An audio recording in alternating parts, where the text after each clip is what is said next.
Hi viewers, welcome to our channel. Jaganmohan Reddy గారిని దేశ బహిష్కరణ చేయాలి అని చెప్పేసి ఒక వార్త వైరల్ అవుతుంది.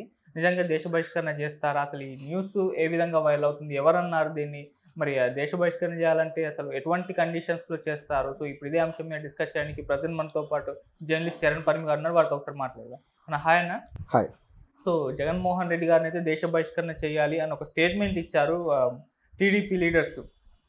మరి దీన్ని ఏ విధంగా చూస్తారంటారు? అంటే ఇది ఒక పొలిటికల్ కామెంటే, కాకపోతే దీనిపైన చర్చ అయితే జరుగుతుంది. ఈ విధంగా కామెంట్స్ ఎందుకు ఇస్తారు, అసలు దేశ బహిష్కరణ చేసేంత తప్పు జగన్మోహన్ రెడ్డి గారు ఏం చేశారు అని చెప్పేసి మీరేం చెప్తారు దీని గురించి? ఈ కామెంట్ టీడీపీ వైపు నుంచి బలంగా వస్తున్న మాట. అంటే ఆయన ఏదో తప్పు చేశాడు, ఆయన్ని బహిష్కరించాల్సిందే అన్నట్లుగా కొన్ని వార్తలు అయితే వస్తున్నాయి. ఎందుకు వస్తున్నాయి ఏంటనేది మనకు ఆల్రెడీ తెలిసిందే.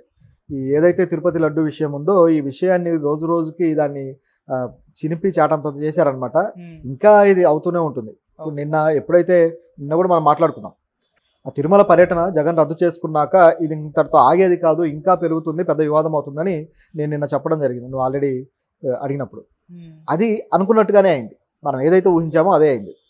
ఈ పర్యటన రద్దు అనేది జగన్ వాళ్ళ మీద నెపం నెట్టేశాడు, ప్రభుత్వం మీద.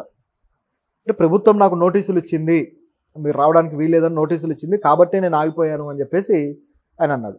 కానీ డిక్లరేషన్ ఇవ్వాలి, మరి దానికి డిక్లరేషన్ ఫామ్ ఏమన్నా పూర్తి చేసి ఆయన చూపించాడా? చూపించలేదు. సో దీన్ని బట్టి జగన్ మాటల్లోనే కొద్దిగా తేడా ఉందనేది ఇక్కడ గమనించాల్సిన విషయం. ఆ నోటీస్ ఇచ్చాను అని చెప్తే సరే, నోటీస్ అయితే ఇచ్చారు, ఆ నోటీస్ అన్న చూపించాడా? చూపించలేదు. పోనీ డిక్లరేషన్ నేను చేశాను అయినా నన్ను రానివ్వలేదు అని డిక్లరేషన్ ఏమన్నా ఫామ్ చూపించాడా? అది చూపించలేదు. ఏమీ చూపించకుండానే ఈ వ్యాఖ్యలు అయితే చేశాడు. సో ఇది రాజకీయపరమైన వ్యాఖ్య అనేది ఇక్కడ క్లియర్గా కనిపిస్తుంది. ఓకే. సో ఇలా ఉంటే ఇప్పుడు వచ్చేసి దానికి ప్రభుత్వం నుంచి విమర్శలు.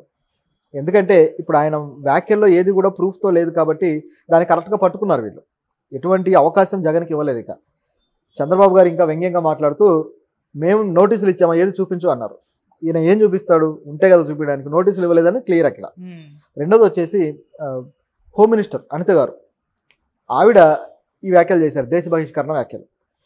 ఆవిడ ఏమన్నారంటే, ఈ లడ్డు వివాదం ఈ స్థాయికి వచ్చిందంటే జగన్ చేసిన తప్పుల వల్లే, వాళ్ళ ప్రభుత్వం తప్పుల వల్లే. మేము నోటీసులు ఇచ్చామన్నారు, నోటీసులు మరి ఎక్కడ ఇచ్చాము చూపించండి, మీరు డిక్లరేషన్ ఇచ్చి రండి చూద్దామని చెప్పేసి ఆవిడ సవాల్ చేశారు. ఈ సవాల్లో భాగంగా ఈ విధంగా హిందువులకు అపచారం చేసి ఈ విధంగా వాళ్ళ మనోభావాలు దెబ్బతీసినందుకు ఈయన ఏం చేయాలి, ఇటువంటి అబద్ధాలు చెబుతున్నందుకు ఏం చేయాలి, దేశ బహిష్కరణ చేయాలి కదా అని చెప్పేసి ఆవిడ అన్నారు. అంటే ఆవిడ ఉద్దేశం ఆ విధంగా బయటపెట్టారు. అయితే దేశ బహిష్కరణ చేసే హక్కు, అధికారం రాష్ట్ర ప్రభుత్వానికి ఉండదు. ఇది ఇక్కడ గమనించాల్సిన విషయం. రాష్ట్ర ప్రభుత్వాలు రాష్ట్ర బహిష్కరణ మాత్రమే చేయగలుగుతాయి, ఓకే, దేశ బహిష్కరణలు చేయలేవు. కాకపోతే ఆవిడ వ్యాఖ్యలు ఏంటంటే ఆయన మీద ఆ స్థాయి కోపాన్ని ప్రదర్శించడం కోసం ఆవిడ ఆ మాటలు వాడారు. దీంట్లో భాగంగా అసలు జగన్ మానవత్వమే నా మతం అంటాడు, ఆయన మతం ఏంటనేది అందరికీ తెలుసు, ఆయన తల్లిని చెల్లిని చూస్తేనే తెలుస్తుంది అన్నారు. అంటే ఆవిడ అన్న ఉద్దేశం ఏంటంటే వాళ్ళిద్దరిని ఆయన దూరం చేసుకున్నాడు, ఇదేనా ఆయన మానవత్వం అనేది ఆవిడ ప్రశ్న. సో ఈ టైప్లో మాట్లాడారు ఆవిడ. అయితే ఇక్కడ జగన్ డిక్లరేషన్లో తన మతం పేరు చేర్చాల్సి వస్తుంది కాబట్టి ఆగిపోయాడు, దాన్ని కవర్ చేయడానికే మానవత్వం నా మతం అన్న పదం తీసుకొచ్చాడు అనేది ఇక్కడ కనిపిస్తున్న వాస్తవం. ఓకే.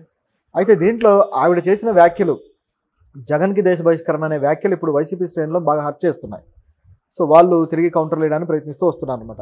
ఇందులో నిజానికైతే ఇటువంటి జరుగుతాయా అంటే జరిగాయి, మన దేశంలో జరిగాయి, అలాగే తెలుగు రాష్ట్రాల్లో జరిగాయి.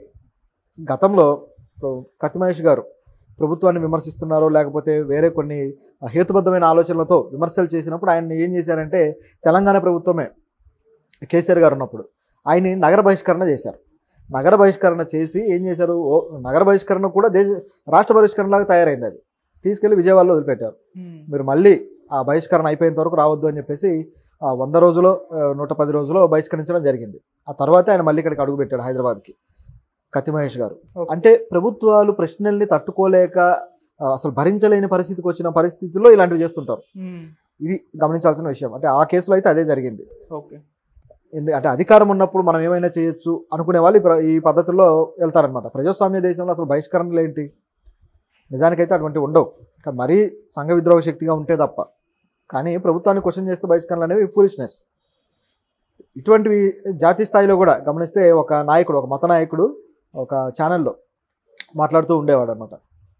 అతను కొన్ని వ్యాఖ్యలు చేశాడు, మతానికి సంబంధించి కొన్ని వ్యాఖ్యలు చేశాడు. ఆయన బాగా పాపులర్ అనమాట, ఒక ప్రీస్ట్ లాగా ఒక మంచి పాపులర్ ఒక మతానికి సంబంధించి. వ్యాఖ్యలు చేసిన తర్వాత పోలీసులు కేసులు నమోదు చేస్తే అతను ఇండియా నుంచి వెళ్ళిపోయి బంగ్లాదేశ్ అలాగే టర్కీ ఇటువంటి కంట్రీస్లో తలదాచుకున్నాడు. ఇప్పటికీ కూడా తిరిగి రాలేదు. వస్తే అతను అరెస్ట్ చేస్తారని. ఇది ఒక రకమైన తనకు తాను విధించుకున్న బహిష్కరణ లాంటిది. ఇటువంటి సంఘటనలు మన దేశంలో చాలానే ఉన్నాయి. అసదుద్దీన్ ఓవైసీ గారు కూడా ఒకసారి ఇండియాని పాకిస్తాన్ చేసేస్తామని మాట్లాడితే ఆయన మీద నిషేధం విధించారు. ఇటువంటి సంఘటనలు అనేకం ఉన్నాయి గతంలో. కాబట్టి జరిగే అవకాశాలు ఉంటాయి, కానీ ప్రతిపక్ష నాయకుల మీద పనిగట్టుకొని చేయడం అనేది ఉండదు. ఇది కేవలం రాజకీయ రగడ కోసమే రెచ్చగొడుతున్నారు అనేది అందరికీ తెలుస్తుంది. అసలు ఇష్యూనే తీసుకొని ఇన్ని రోజులు దీన్ని పెంట చేసి వదిలిపెట్టారు. ఇంకా అది పర్సనల్ లెవెల్కి వెళ్ళిపోయింది. జగన్ చంద్రబాబు ఇలాగే ఉంది ఈ ఇష్యూ. ఇంకా ప్రజలకి మతపరమైన ఇది పులుముకోలేదని చెప్పి ప్రభుత్వం అలాగే ప్రతిపక్షం రెండు బాధపడుతున్నట్టుంది. సడన్గా జగన్ ఇంకొక యాంగిల్ తీసుకొచ్చాడు. దళితులని గుళ్ళల్లోకి రానివ్వట్లేదు, తిరుమల దేవస్థానానికి రానివ్వట్లేదు అని చెప్పేసి ఇంకొక యాంగిల్ నిన్న మాట్లాడాడు ఆయన. అంటే వాళ్ళ వ్యాఖ్యలకి ట్విస్ట్ చేయడం కోసం ఆయన ఇన్ని రోజులు వెతికితే దొరికిన అవకాశం ఇది. దళితులు అనే ఇది. సో దీన్ని వాడాడు. ఇలా వాడేసరికి మళ్ళీ దీనికి దళితులకు చుట్టుకుంటే ఇది వేరే వివాదంగా మారుతుందని చెప్పి చంద్రబాబు గారు వెంటనే జాగ్రత్త పడి ఈరోజు ప్రెస్ మీట్లో ఆయన అంటున్నారు, ఎందుకు మధ్యలో దళితులను తీసుకొస్తున్నావు, దళితులకి ఎందులో ప్రవేశం లేదని ఎవరన్నారు, అనేక మంది దళితులు వస్తున్నారు కదా అని చెప్పేసి మరోవైపు ఆయన మాట్లాడడం జరిగింది.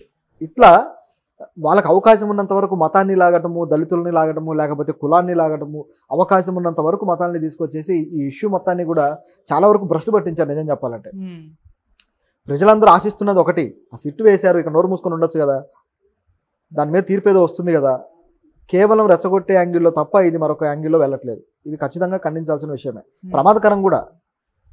మతాల పరంగా ప్రజలను హర్ట్ చేస్తే అక్కడ ఖచ్చితంగా ఒక అలజల్లు చెలరేగితే ఎవరు చాపాలి, అక్కడ ఒకరినొకరు కత్తులు దూసుకుంటే ఎవరు ఆపాలి. ఇటువంటి నార్త్లో బోలెడు చూసాం మనం, హైదరాబాద్లో కూడా అనేకం చూసాం. అటువంటి జరగకూడదనే కదా ఇప్పటిదాకా అందరూ ఆశించేది. సో భారతదేశ స్ఫూర్తిగా దెబ్బపడే వ్యాఖ్యలు అన్నమాట ఒకరినొకరు వీళ్ళు దూషించుకోవడం, ఇది ఖచ్చితంగా తప్పు పట్టాలి. సో ఇది ఇందులో ఉన్న పరిస్థితి. అయితే మరోవైపు పవన్ కళ్యాణ్ మీద కూడా విమర్శలు స్టార్ట్ అయిపోయాయి ఈ విషయంలో. అది పవన్ కళ్యాణ్ మరి సెల్ఫ్ చెక్ చేసుకుంటాడా లేదా చూడాలి. వైసీపీ చేస్తున్న క్వశ్చన్లు అయితే లాజికల్గానే ఉన్నాయి కొంతవరకు. వాళ్ళు అడుగుతున్నవి బాగున్నాయి. నిజానికి పవన్ కళ్యాణ్ మరి డిక్లరేషన్ ఇచ్చారా అని చెప్పేసి ఒక క్వశ్చన్ వేశారు. ఎందుకంటే పవన్ కళ్యాణ్ గారు గతంలోనే బాప్టిజం తీసుకున్నాను అని చెప్పేసి గర్వంగా ప్రకటించుకున్నాడు. క్రిస్టియానిటీలో బాప్టిజం అనే ఒక రిచువల్ అనేది చాలా ప్రాధాన్యత కలిగింది. సో అది నేను తీసుకున్నాను అని చెప్పేసి ఆయన గతంలోనే చెప్పాడు. సో మరి ఆయన డిక్లరేషన్ ఇచ్చి వెళ్ళాడా అని చెప్పి అడుగుతున్నారు. దానికి సమాధానం లేదు. అదేవిధంగా గతంలో వచ్చిన ఎవరైతే గవర్నర్ గారితో కలిసి వెళ్ళారు. సో గవర్నర్ మోదీ గారు వెళ్ళినప్పుడు అబ్దుల్ నజీర్ అనుకుంటా, ఆయనతోటి డిక్లరేషన్ ఇప్పించారా? దాంతోపాటు అబ్దుల్ కలాం గారు వెళ్ళారు, ఆయనతోటి ఇప్పించారా? సో వీళ్ళందరితో ఇప్పించకుండా సడన్గా ఇప్పుడు జగన్ మాత్రమే ఎందుకు డిక్లరేషన్ ఇవ్వాలి అనేది వీళ్ళు చేస్తున్న ప్రశ్న. సరే, రూల్ అనేది ఒకటి ఉంది, అప్పుడు అమలు పరచలేదు, వాళ్ళు అధికారంలో ఉన్నారు కాబట్టి, ఈయన అధికారంలో లేడు కాబట్టి అమలు పరుస్తున్నారు. అమలు పరిచే రూల్ విషయంలో సమస్య ఏంటి? మీరు పాటించవచ్చు కదా, రూల్ ఈజ్ రూల్. సో పాటించడం తప్పేం లేదు. ఇలా అయితే దీంట్లో పవన్ కళ్యాణ్ మీద వచ్చిన క్వశ్చన్ బాగా ఆసక్తికరంగా ఉంది. అదేంటంటే ఇదే ఆయన మతానికి సంబంధించి, ఆయన వైఫ్కి సంబంధించి ఆ క్రిస్టియానిటీ అని చెప్పేసి అది తీసుకొచ్చారు. ఇదంతా కూడా ఒక యాంగిల్. అయితే మనం గమనిస్తే ఇంకోటి కూడా ఉంది.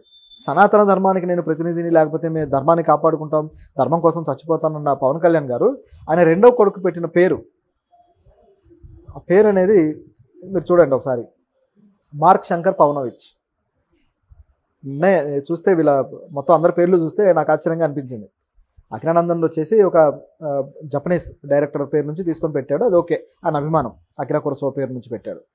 అలాగే ఈ ఎవరైతే ఈ రష్యన్ వైఫ్కి కలిగారో అన్నా లెజ్నోవా గారికి, ఈ పిల్లలిద్దరికీ కూడా పెట్టిన పేర్లు పోలినా ఒకటి, రెండోది వచ్చేసి మార్క్ శంకర్ పవనోవిచ్. ఈ పేర్లను గమనిస్తే ఆయన సనాతన ధర్మం ఏంటనేది అర్థమవుద్ది. ఇక్కడ మార్క్ అనే పేరే క్రిస్టియానిటీకి సంబంధించిన పేరు.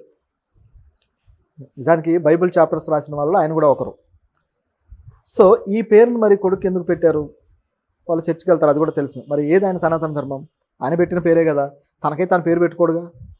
సో మరి ఇవన్నీ కూడా తీస్తే తన కుటుంబం విషయంలో అనేక సార్లు తానే రకరకాల మాటలు మాట్లాడుతూ వచ్చాడు. కాసేపు ఏమో ధర్మాన్ని పాటించామంటారు, కాసేపు ఏమో పాటించలేదు, కులాలు కాదు మతాలు కాదు అంటాడు, కాసేపు ఏమో రాజకీయ నాయకులు ఈ మతాలను రెచ్చగొడుతూ వస్తున్నారంటాడు. ఇట్లా రకరకాలుగా ఆయనే మాట్లాడతాడు. చివరికి చూస్తే తన కుటుంబంలోనే ఈ విధంగా ఉంది. ఇది చెక్ చేసుకోవాలి. ఊరికే ప్రజల మీద ఏదో రకంగా వ్యాఖ్యలు చేసి అసలు ఎందుకు మైక్ దొరికితే మాట్లాడడమేనా? అవసరమా ఈ టాపిక్ మీద మాట్లాడడం? అవసరమే లేదు నిజం మాట్లాడితే.